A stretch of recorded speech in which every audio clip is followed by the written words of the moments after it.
the host, so you can keep admitting those who are entering later. Well, I think we had started to discuss the topic of legal capacity under the second essential element between two contractors or the contracting parties. So, with regard to contracting parties, we shall be discussing about two aspects, which are legal capacity and legal authority. Legal capacity pertains to the contractors, which refers to the eligibility of the parties, principally to create contracts. And about legal authority, we shall discuss next. Now, I think I introduced this topic to you. The type of legal capacity which is relevant for contracting, the capacity of execution or ahliyatul ada. But in addition to this, we'll be discussing a basic type of legal capacity which is possessed by all human beings and which has certain features so relevant to contracts but not to creating contracts. Well, we shall look at each of these individually about ahliyatul ada or the capacity of execution and the basic capacity which is ahliyatul wujub or the capacity of assuming. Now, capacity of assuming, as perhaps I had mentioned, is possessed by all human beings. Every human being between after his birth and until his death possesses this capacity. But in this capacity, some minor features belonging to this capacity are possessed by the human being even before his birth, while he is in the fetal stage, in the mother of his womb, in the womb of his mother as a fetus. So, to discuss this brief period where he has some features, some of the elements of this capacity, we can divide this capacity into two categories. We can call the form of capacity of assuming or ahliyatul wujub during the fetal stage as incomplete capacity of assuming, or ahliyatul wujub and naqisa meaning incomplete, and the capacity of assuming after his birth until death as the complete capacity of assuming. Well, we shall look at each of these. Now, as I said, during the fetal stage, a person has some limited features of the capacity of assuming. We should never be misunderstood for the full capacity of assuming. What we refer to as the capacity of assuming in its incomplete form during the fetal stage can be defined as the eligibility of the person for entitlement to certain rights. Eligibility of the person for entitlement to certain rights. So since he becomes entitled to some minimal rights in this fetal stage, rather than assigning it some other name, we prefer to call it as incomplete capacity of assuming. But this should not make you believe that the major capacity, the major features of assuming are enjoyed in this stage as well. Now remember, we are talking about whatever has some relevance to contracts, and we are not talking about rights of the human being in general with regard to all fields of life in all forms. We're talking of what is relevant to contracts, contracting, property, and other things. Well, so what are the rights enjoyed by the fetus in this sense during the fetal stage? One basic right is the right to lineage, right to trace his lineage or the right to uh, relate himself to his parents. This is assumed by the fetus during the fetal stage while he is in the womb of his mother, even before his birth. Another right that you should understand very carefully is the right to be entitled to inheritance. Right to be entitled to inheritance,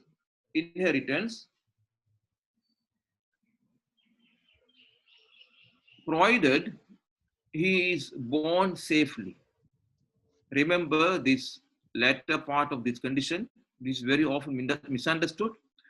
During the fetal stage, the fetus has the right to be entitled to inheritance, provided he is born safely.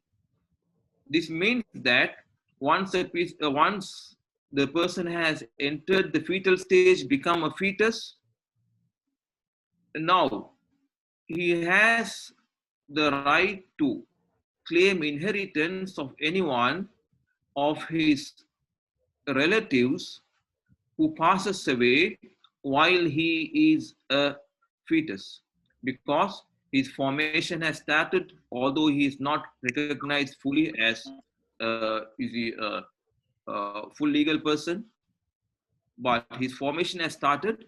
So if a person dies, if any uh, a person whose inheritor this fetus happens to be, according to the Islamic law of inheritance, passes away, then this fetus has the right to inheritance, provided he is born safely. What do you mean by this?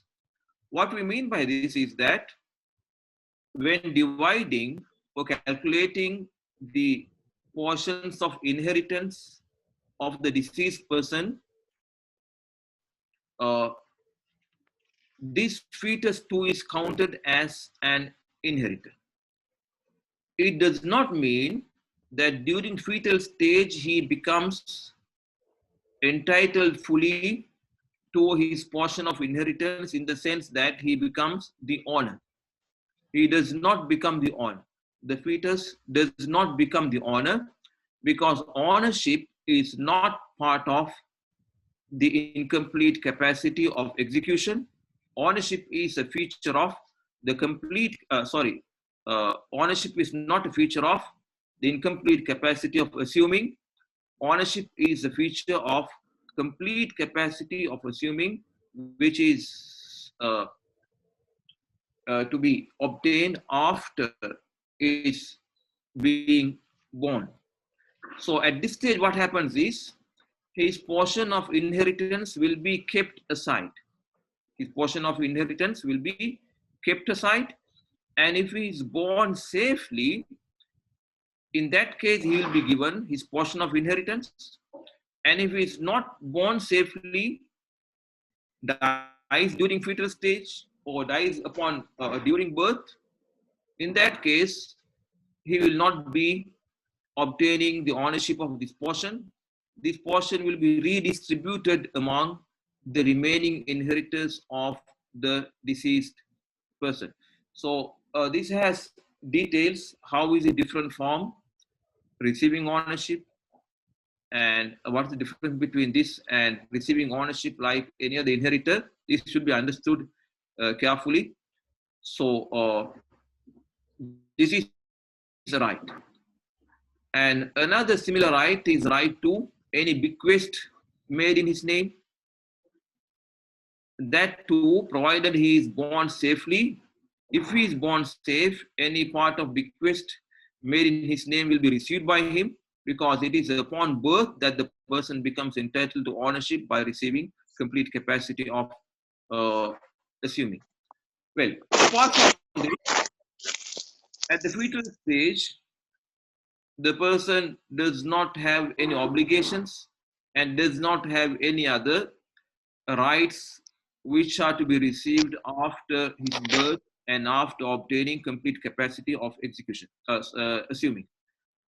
Well, now, once the person is born, once the person is born safely, he immediately obtains the complete capacity of assuming, or ahliyatul ada. Capacity of assuming, you may come across different terms for these capacities in English translations, in your English books. But what we refer to is the capacity of wujub, or ahliyatul wujub, or the capacity of assuming possessed by every human being until his death. Well, now this capacity, complete capacity of, I'm going a bit fast because I want to finish this today if possible. At least briefly, it should have come prepared. This is a flipped class.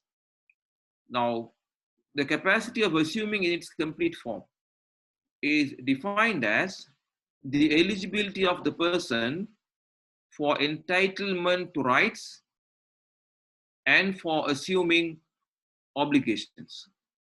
The eligibility of the person for entitlement to rights and for assuming obligations. Well, when we say entitlement to rights, we principally mean rights pertaining to property. Rights pertaining to property. One major right pertaining to property is ownership. So a person may only obtain ownership while he is alive, after he is born. And this is why we said, in the fetal stage, his portion of inheritance is kept aside. He does not become the owner. He will become the owner and receive his portion upon being born safely. So ownership is the principal feature of the capacity of assuming, and every human being can enjoy ownership of property based on this capacity of assuming. Another right, which is obtained upon birth and the complete capacity of assuming, is rights arising through transactions. Rights arising through transactions. Rights arising through contracts.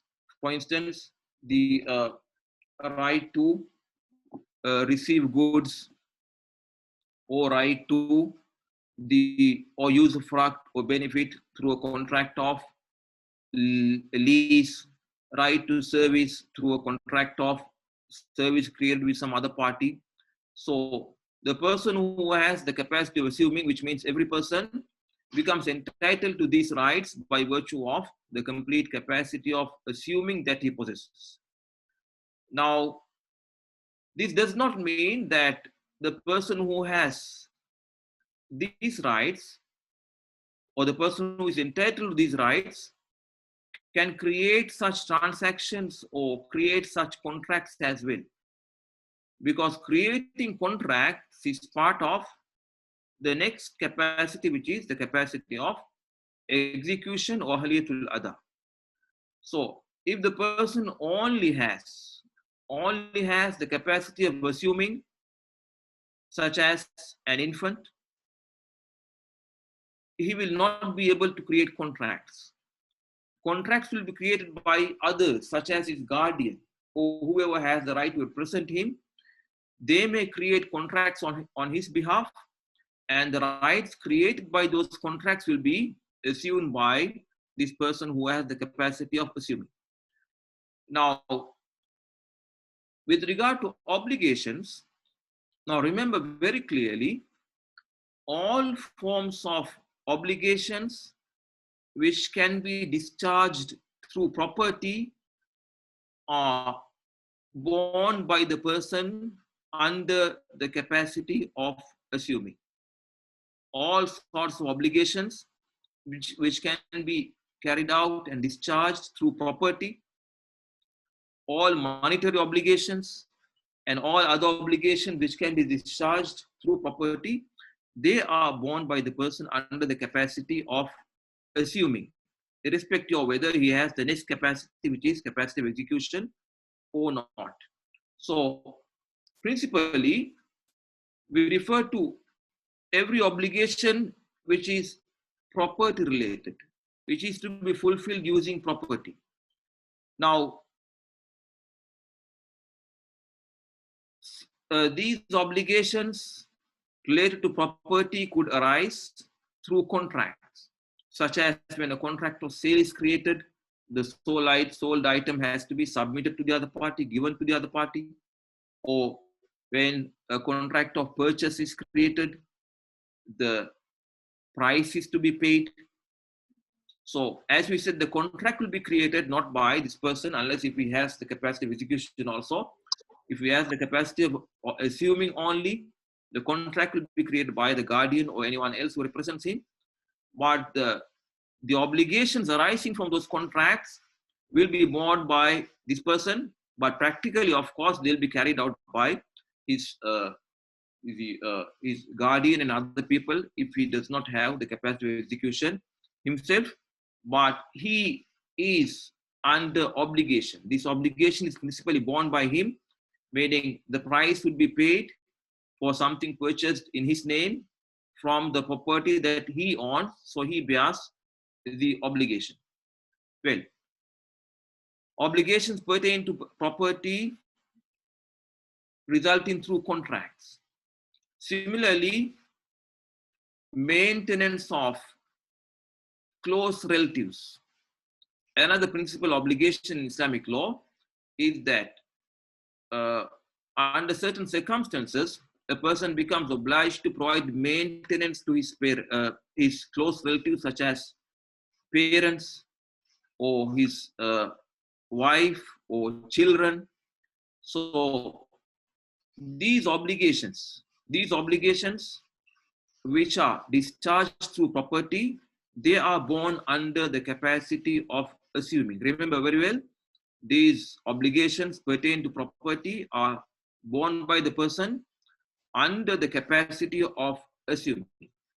If he has the capacity of, whether irrespective of whether he has the capacity of execution or not, for instance, a person may be an infant, he'll obviously not have capacity of execution, or a mentally unsound person, for instance, or a person with deficient intellectual powers, he will not have the capacity of execution. We'll discuss this next.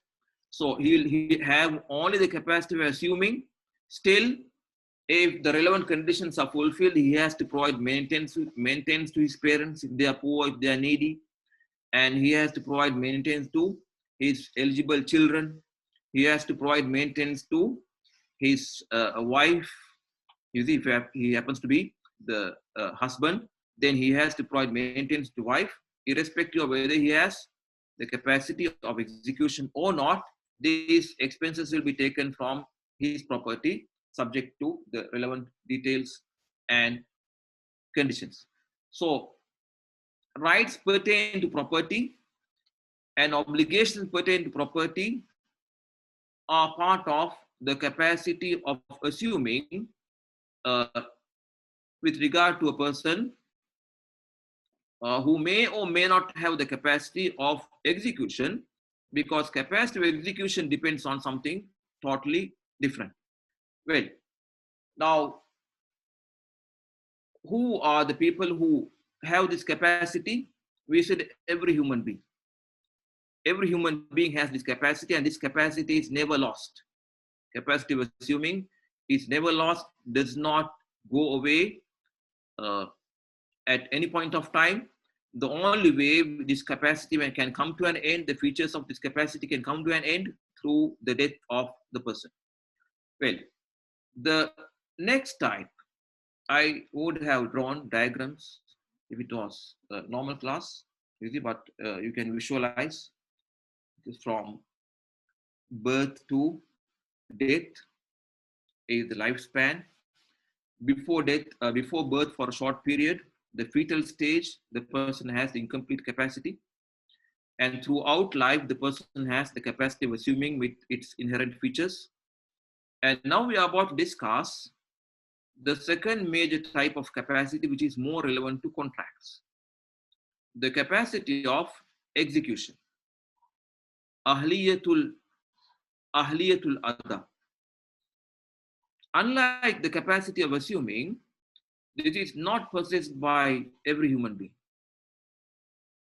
Capacity of assuming depends on life alone.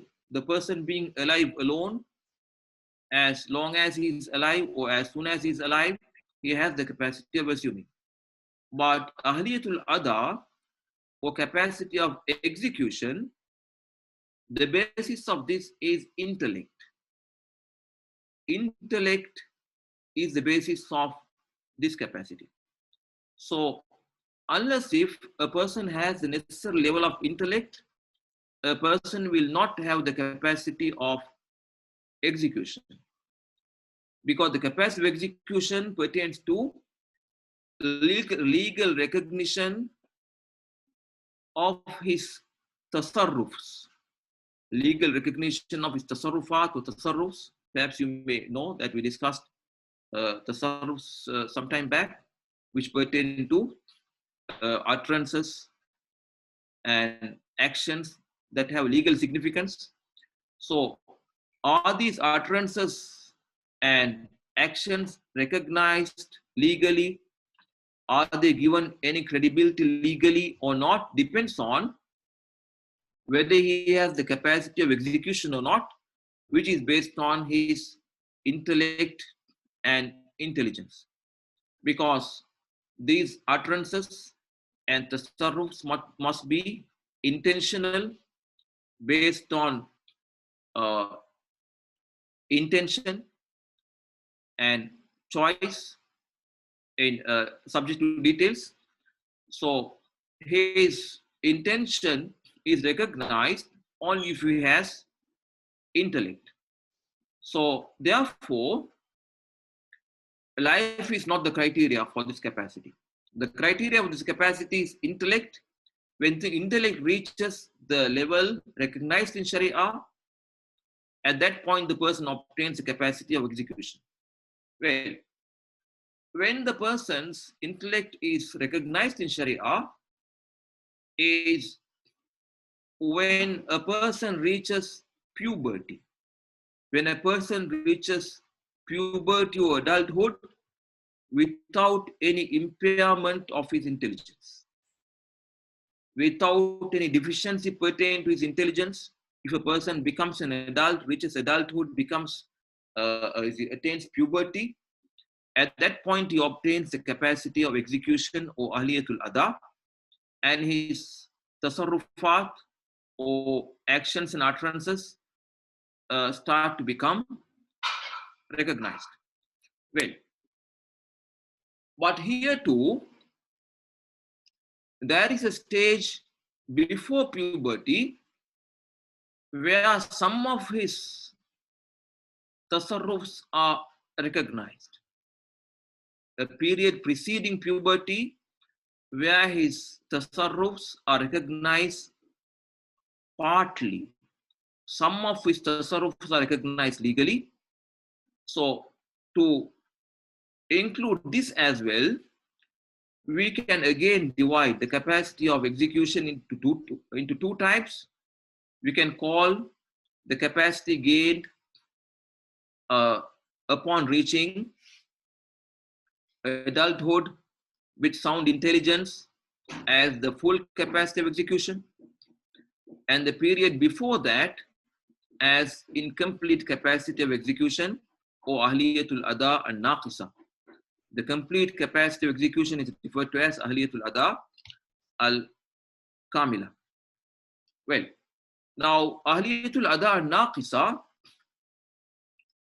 when the intellect of the person is recognized partly, starts with the person reaching the 7th lunar year of his age without any deficiency of intellect. When a person reaches the 7th lunar year of his age, at that point, if he is not suffering from any impairment of intellect, then he obtains incomplete capacity of execution, and this means eligibility of the person for the partial recognition of his tasarrufat, or eligibility of the person for the partial recognition of his utterances and actions.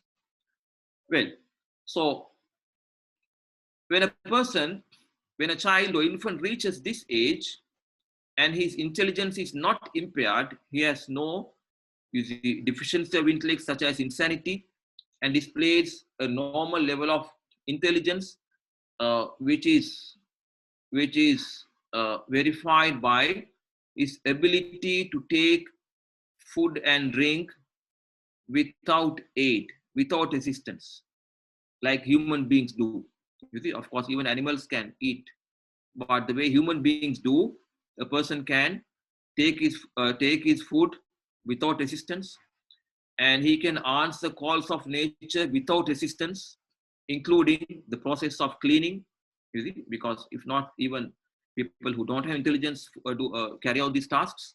So now, without any sign of impairment to his intelligence, when a person reaches the age of 7, at that point he obtains the incomplete capacity of execution, and his actions and utterances become partly recognized. So under this, what he does is recognized in a partial manner. The first result of the person obtaining incomplete capacity of execution is that from a religious perspective, his belief is recognized. His belief recognized, and his acts of devotion, worships are recognized. Islamic prayer, Islamic fasting, these are recognized when performed by the child of this age who has the incomplete capacity of execution. But this does not mean that he is obliged with any of this. He is not obliged to fulfill prayer or Islamic prayer or salah. He is not obliged to fulfill or keep the Islamic fast or saum.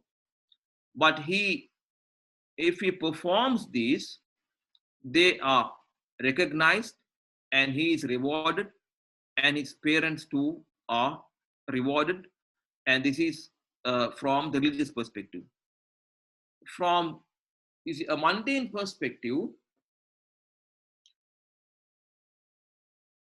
he becomes the person under the capacity of execution in the incomplete form. His actions and utterances with regard to contracts can be discussed under 3 headings. His transactions can be discussed under 3 headings. We can discuss them under purely beneficial transactions and purely detrimental transactions, and transactions which could be either beneficial or detrimental. Out of these, the first type, purely beneficial transactions.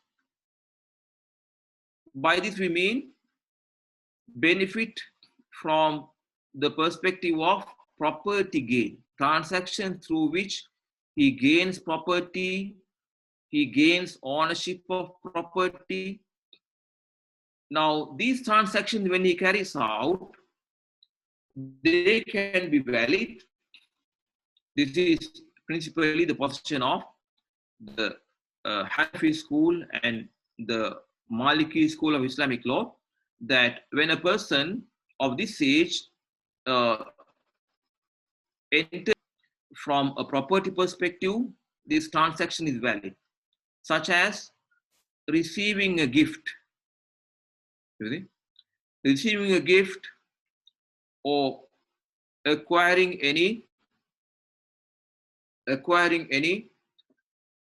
property through obtaining possession of it, property that does not have an owner, when obtained by him, by the person or the child who has this capacity, he will this transaction will be recognized as valid. And he can be the beneficiary of a waqf and acquire what he is entitled to under a waqf. So it's act of receiving or act of creating this transaction which is purely beneficial, through which he can gain property and there is no loss of property. This transaction will be recognized as valid.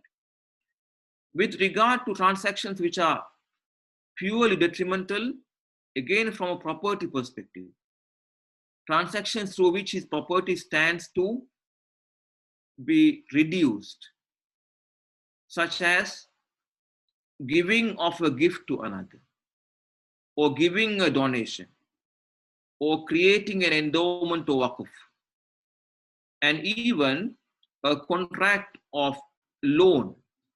In a contract of loan, of course, the lender is entitled to receive the capital or the principal back, but there is no actual gain for him. There cannot be in Islamic law. I think we mentioned this. So these contracts will not be valid. These transactions will not be valid from a person who has incomplete capacity of execution. Remember, even when another person, such as a guardian, creates such a contract on his behalf, these contracts will not be valid. A child of this age or a person who has incomplete capacity of execution, his property cannot be gifted. His property cannot be donated. His property cannot be made into an endowment, neither by himself, of course, and nor by his guardian. Even providing a loan from his property is not possible except under a limited scope, because his property should be safeguarded and he is not allowed to create contracts that can be detrimental to his property. The third variety pertains to transactions which could either be detrimental property-wise or gainful or beneficial property-wise. Under this category comes a transaction such as sale and purchase, creating contracts of lease, creating contracts of sale, which has many types. These contracts can, and as well as contracts of investment, contracts of partnership, all of these are contracts through which the person's property may increase or decrease, may gain, through which he may gain property or lose property. So these contracts in the Hanafi school especially, and as far as we know in the Maliki school as well, when a person who has incomplete capacity of execution, if he creates these transactions, they will not be valid immediately. They can become valid once his guardian approves them. When the guardian endorses them, at that point, such a transaction or contract can become valid. Or it may be the guardian may have given him permission to create such transactions and contracts beforehand. In that case, the contract can be valid. Or it could be that the person creates the contract while he has incomplete capacity of execution and then obtains complete capacity of execution